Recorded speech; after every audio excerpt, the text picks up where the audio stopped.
So this new review came out on saturated fat. It's called Saturated Fat, Villain and Boogeyman in the Development of Cardiovascular Disease?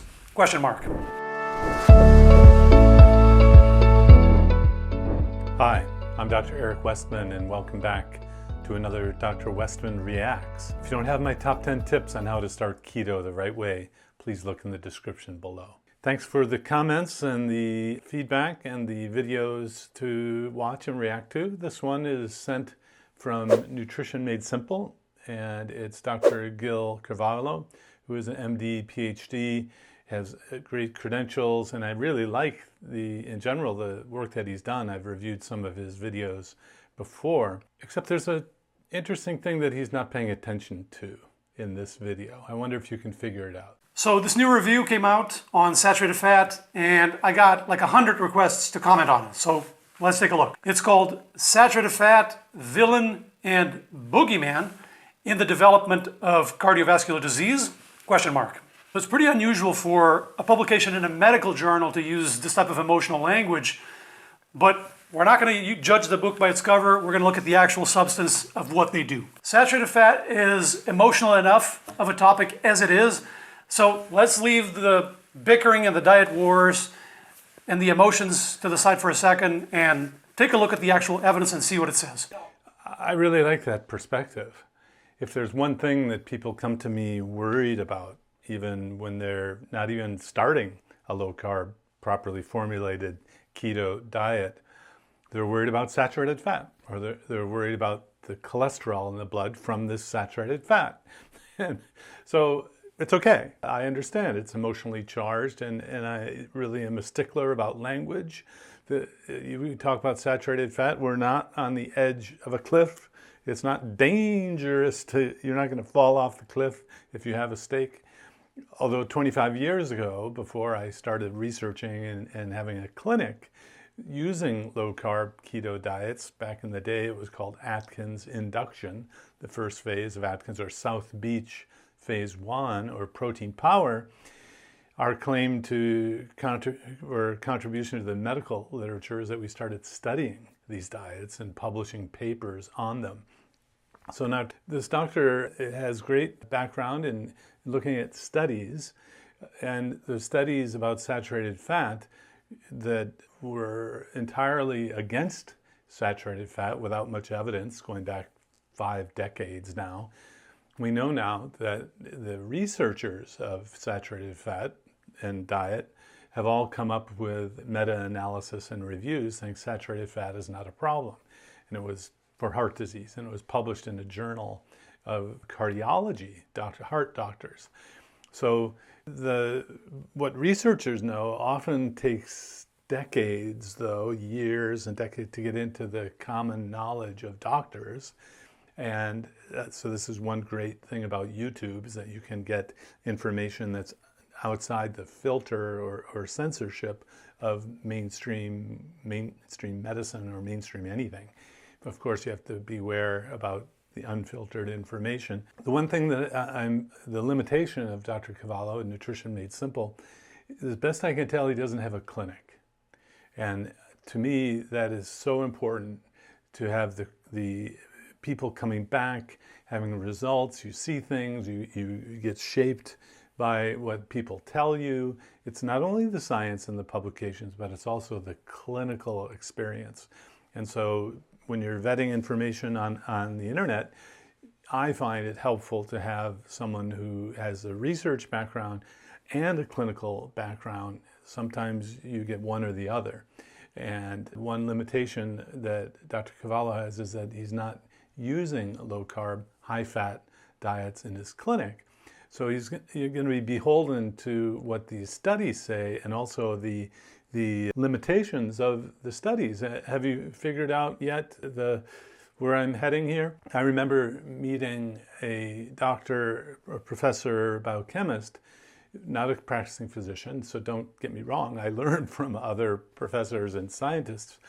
And he helped him with a letter to the editor some years ago. He was retired, and it was a letter to the editor basically saying, is there an essential carbohydrate? In other words, do you have to eat carbohydrate? Essential means you have to have it in the diet because your body can't make it. Essential nutrient is a term that we were all taught back in the 1980s, 90s, and it's kind of fading away, which is an interesting phenomenon. As people change, the language changes. But this professor basically said, well, I agree with the letter, but I won't put my name on it. Interesting story about that. And then at the end of your letter, I think you should say, under the conditions studied. Oh my goodness. Finding the essential, those words are essential words with anything you read and any study that you find. And any generalization that goes beyond that, let's say someone studies people in the US, well, you really don't have information about people outside the US. And I remember a prominent US physician, I was on a panel with him, and he said, we know that olive oil is best for you. And one of the people said, where do we get olive oil? We don't have it in our, it was in a different country. It was a different culture. And so if you take, so it's, in my mind now, it's kind of arrogant to say that what we know or we study, we know here can be generalized. That's called overgeneralization. But back to the study, under the conditions studied, keep that in mind as the ending of any sentence in a research study, under the conditions studied. Now, when it comes to saturated fat, there's a couple of very basic concepts we need to understand. And this will allow us to see through 99% of the confusion out there. First, the dose. Too much of anything can become a problem, right? Even water. So we know from the largest analysis ever done on randomized controlled trials, the Cochrane meta-analysis of 2020, that the effect of saturated fat on cardiovascular disease is shaped like an S. So what this means, under the conditions studied, is that as the level of saturated fat intake rises, initially not much happens to risk, and then suddenly at one point the risk shoots up, and then it just stays high and not much happens again as the level of saturated fat intake rises more. This might sound like a nerdy detail, but trust me, this is absolutely essential, and this explains a lot of the confusion, and it will come into play. If we oversimplify the message and we just say, well, saturated fat is bad, period, in our minds we'll imagine a straight line. The more saturated fat I eat, the higher my risk should be. Well, that's not the reality at all. As we've said in previous videos, saturated fat isn't bad per se. All kinds of health-promoting foods contain some saturated fat. Fish, olive oil, beans, even leafy greens. A lot of people are surprised to hear that, and if you Google it, it might show up as a 0 because they round it down. But the truth is there is some saturated fat in there. If you look up the USDA database, for example, or if you increase the dose a lot, you'll see it pop up. So saturated fat isn't bad. We don't want 0 saturated fat in our diet. Healthy dietary patterns contain some saturated fat. It's when it's too high that we run into problems. Under the conditions studied. I'm reminded of, again, I've been in this space for over 25 years now. When I first had 2 patients come to me at the VA hospital in Durham, North Carolina, losing over 50 pounds. It was a rare event in my practice at that time, probably in most doctors' practices as well. So I learned about low-carb, high-fat diets. I couldn't really say high-fat for a while because there was like, you can't eat fat. We would almost stutter when we said low-carb, high-fat. And I remember reaching out and learning from a doctor, researcher, and his colleague, Mary Gannon, at the time, a PhD. They looked at me and said, well, Dr. Westman, if we lower the carbohydrate a certain degree and have a certain amount of protein, what are we going to do? Increase the fat? We can't go beyond fat. So they thought it was unethical and would be harmful to go beyond a certain fat level. And that means they couldn't study low-carb diets. So they never did. Their research funded by outside groups, well, I should say over time they finally did, but they only studied, say, 10 people in an inpatient setting. They never did outpatient studies like we did.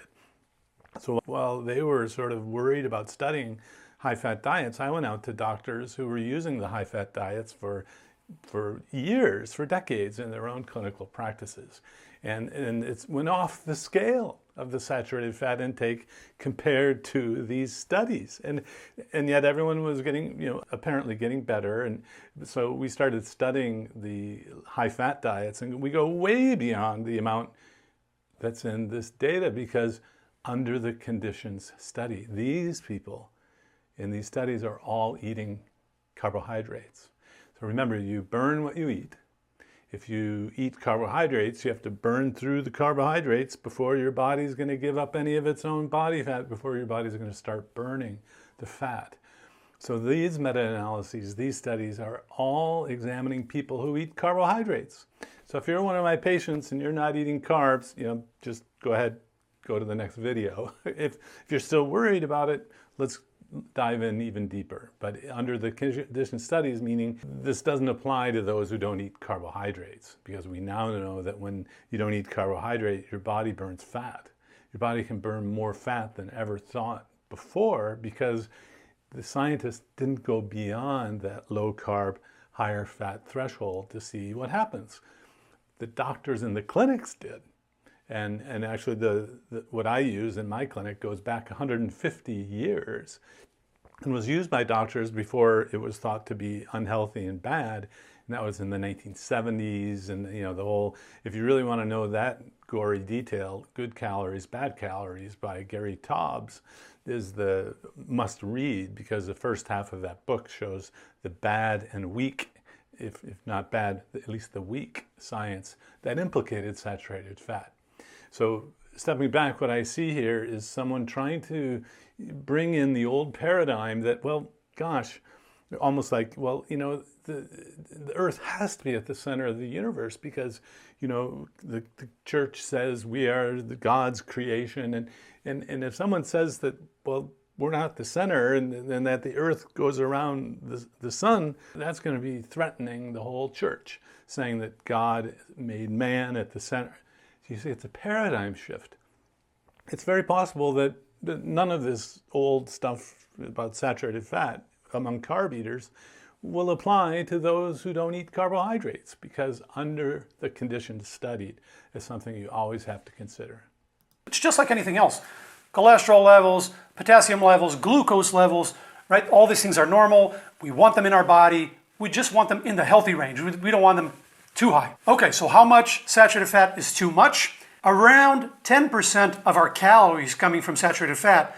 That's the ballpark where the risk shoots up. Under the condition study. So when our first studies were published, and even today, that we give people 40% fat. This gets way off the scale. This is way at the upper level of risk and harm among those who eat carbohydrates. I mean, that's at the best. Let's say that this is real. You can argue that this level of risk really is pretty low, but that's another discussion. But my main point in this video is that if you want to know what happens to those who don't eat carbohydrates, study those who don't eat carbohydrates. We've learned so much now that you can't overgeneralize the metabolism of a carb eater to that of a non-carb eater in many situations, I think including this one. So we're way off the scale, and I've been called being a risk taker, or because I studied a diet that had over 10% fat. No, I don't see it that way. It's like going to another country where they drive on the the wrong side of the road. Wait, so if you're in a country where you drive on the left-hand side of the road, be careful. Because if you come here to the US, we all drive on the right-hand side of the road. It seems weird if you've never driven there. You get in the car on the wrong side. And in fact, in London, because they drive on the wrong side, left-hand side of the road, there are little painted labels on the sidewalk saying, look this way, or is it that way, so that you don't walk out into traffic and get hit by cars, because you're so used to, so back to the diet, we're so used to worrying about saturated fat because everyone's talked about it and all that. It really is not an issue. In fact, we'll see that he gets into that, but Dr. Cavallo is still trying to, again, incorporate the idea of these two paradigms together, which may not be actually possible. It may be one or the other. It's not that precise. There's some wiggle room there. Some people argue a little bit less, but this is the general range. So that's the first principle, dose. Now the second principle is replacement. It matters what we eat instead. Let's say I want to figure out the effect of Twinkies on weight gain. So I interview a bunch of people and I split them into two groups, the ones who eat more Twinkies and the ones who eat less Twinkies. And I weigh everybody. And I don't find a statistically significant difference in weight between the two groups. So I conclude, okay, Twinkies have no effect on body weight, issue the guidelines, tell the population to go eat as many Twinkies as they want. 100% of people will call BS on that, instinctively. The group eating less Twinkies, what else were they eating that might also affect body weight? And of course, under the condition study, but in another video, I've hammered through association does not mean causation. And I have met people who just eat things like Twinkies and in our area of the country, these little Debbie cakes. They're so addictive. The ultra-processed food and sugar addiction is real. And so, yeah, the association does not mean causation in a study like that. Because we all understand that Twinkies probably do affect body weight, but they're not the only factor, right? Nobody's confused by that. It's not complicated. It's exactly the same with saturated fat. If people eat less of it, what are they eating instead? So in 2015, an analysis was published out of the Harvard School of Public Health, and it became a landmark in this field because it addressed this issue of replacement very clearly, straight on. So they looked at the effect of replacing saturated fat with different foods. Replacing saturated fat with the same amount of calories, isocaloric, from refined carbs, so junky carbs, white bread, cookies, cakes, there was no change. The risk stayed the same. Replacing with the whole grains, so oats, whole wheat bread, quinoa, the risk came down. Unsaturated fats, risk also came down, especially polyunsaturated fats, PUFAs. The risk came down the most, which is funny because there's all this hoopla on the internet about how PUFAs are unhealthy and are poison. That's another whole misunderstanding. Maybe we'll start clarifying that today. By the way, trans fats might actually be worse than saturated fat. Isocalorically, might actually raise risk a little bit. So remember that, it's important for later. So it's all about context, right? Is saturated fat good or bad? Depends. Well, and I was just waiting for Dr. Cavallo to say the context of whether you're a carb eater and a carb burner or a not a carb eater and you're a fat burner. How you handle the fat is entirely different. In fact, you burn the fat that you eat. You burn the saturated fat that you eat when you're not eating carbohydrates. And what was really kind of curious to me, it was one of these almost like crumbs leading me down the pathway to kind of saying there's more to nutrition that we've been taught, is that we store fat in our bodies in the form of saturated fat. So that, if saturated fat was bad, why would we store it in our bodies if it's a toxin, for example? So the whole saturated fat idea being bad, go back to good calories, bad calories, if you're still hung up on it and you need the science in one book, yes, it was an investigative journalist who wrote a book about this, because the scientists get distracted by and focus on their own research, basically one way to look at it. And so they get into these silos and don't look at other points of view. But so I thought, okay, here we go. It depends on context. Maybe he's going to talk about low-carb keto diets. If you're comparing it to trans fats, it's better. If you're comparing it to PUFAs, the polyunsaturated fats, it looks worse. So this Harvard analysis explained a lot of stuff in the field. It really put a lot of pieces into place because a lot of large meta-analyses had come out earlier in the beginning of the 2010s suggesting that saturated fat didn't seem to impact risk much. Looking at people who ate more or less saturated fat, there was no statistically significant difference in risk. Some of those became kind of famous. If you've watched content on saturated fat, you might have heard Siri-Torino, Chowdhury, D'Souza. I saw Patty Siri-Torino at her first presentation of the data that basically showed that saturated fat didn't affect cardiovascular disease. And Patty Siri-Torino is in Ron Krause's group, which is a very well-respected academic group. And now, so that I've been, again, the first time let's say you believe that we're the center of the universe and the church says that God created humans as the center of the universe, first time you hear that the sun actually, well, even though it goes up and rises, and it sure looks like it goes around the Earth. It sure does.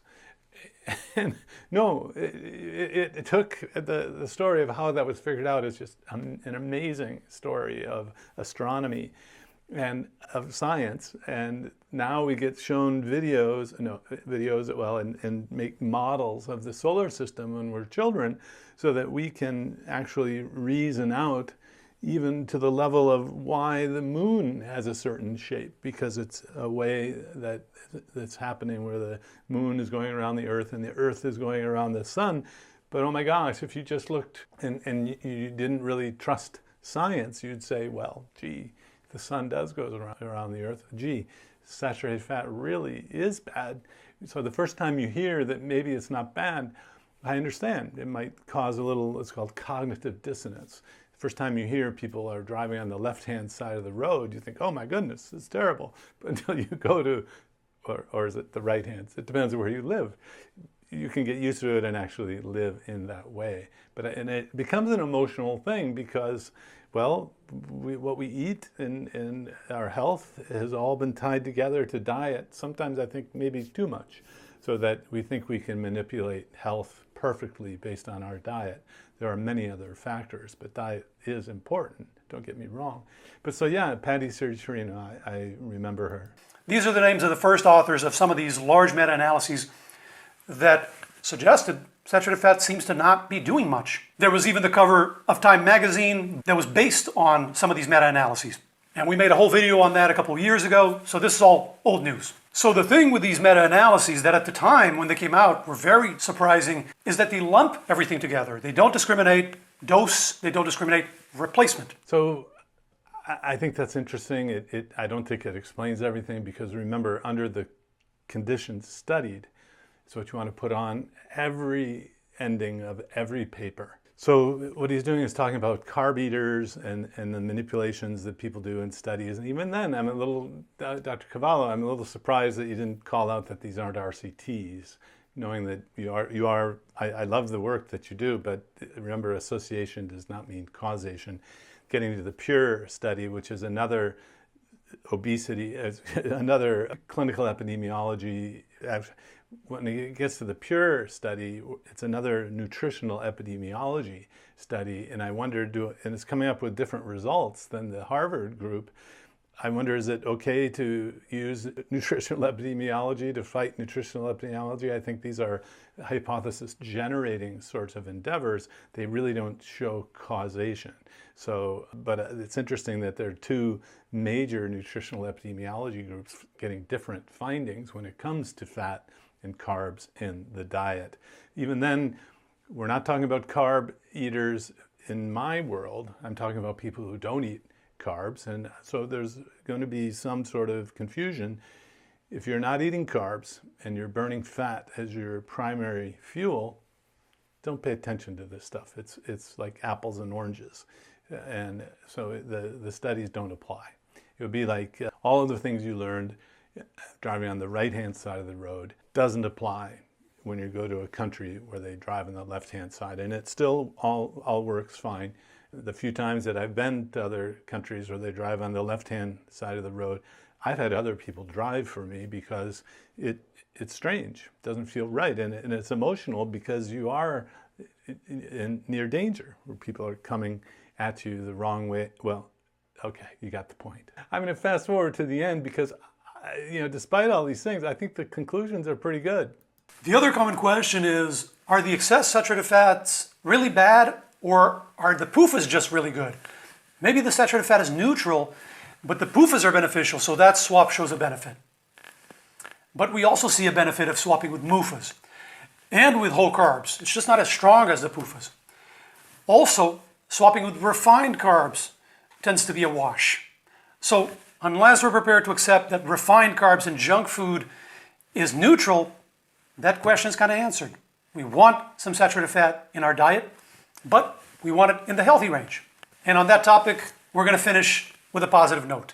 For all of the misunderstandings and all of the oversights of the narrative review, they close with a point that I completely 100% agree with. that for the public in general, focusing on saturated fat is a distraction and is confusing. Scientists need to know all these details, but for 99% of people trying to decide what's for dinner, focusing less on isolated nutrients and focusing more on what the overall dietary pattern looks like is the way to go. It does all the work for you with a lot less confusion. And because a picture is worth 1,000 words, just keep in mind the Canadian guidelines.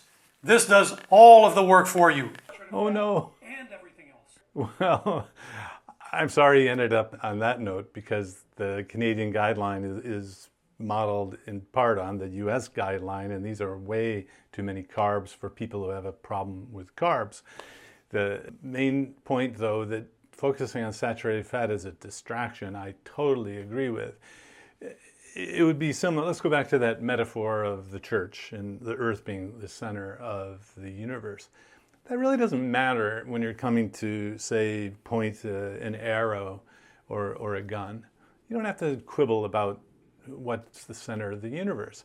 But what you do when you use an arrow is you find a trajectory and you aim something. And so the physics, of course, now you can have an angle and you can actually coordinate all these things. But even without caring about what is this in the center of the universe. So I like the ending being, let's focus on the reality that eating real food without all the junk and all the highly processed sugar and all, that's the real culprit. And so you can eat lots of saturated fat and not worry about saturated fat being the culprit and be very healthy on a properly formulated low-carb keto diet. I like Nutrition Made Simple, Dr. Gil Carvalho. One major limitation is he's not in a clinic setting. Dr. Carvalho, you're welcome to visit my clinic anytime. And I'm in Durham, North Carolina at Duke University. I've been up in front of hundreds of doctors, well, now thousands if you add them all together, and say, visit me in Durham, North Carolina, and see it in practice. These high-fat diets can actually reverse diabetes, reverse obesity and metabolic syndrome. It's just like driving on the other side of the road, whichever one seems normal to you. There's another way to do it. I hope that's helpful. Please like and subscribe so you don't miss out on future content. If you don't have my top 10 tips on how to start keto the right way, please look in the description below.